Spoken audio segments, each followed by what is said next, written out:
এক রাত্রে নবী ছিলেন উম্মে হানির ঘরে।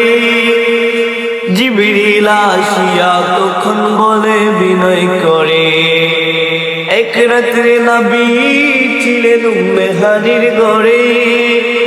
জিবরিল আসিয়া তখন বলে বিনয় করে, ডেকেছেন আল্লাহ পাকে মেরাজে যেতে হবে। মেরাজে গেলেন নবী, আলাপন হলো সবই। বিদায় কালে আল্লাহ তাআলা বলেন বেকারার। আমার আল্লাহ বলেন দেখার ইশাদ মিটল না আমার, একটু দাঁড়াও দাঁড়াও ইয়া রাসূলুল্লাহ, একটু দাঁড়াও দাঁড়াও ইয়া রাসূলুল্লাহ।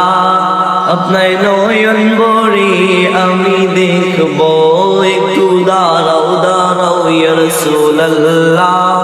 আপনার নয়ন ভরে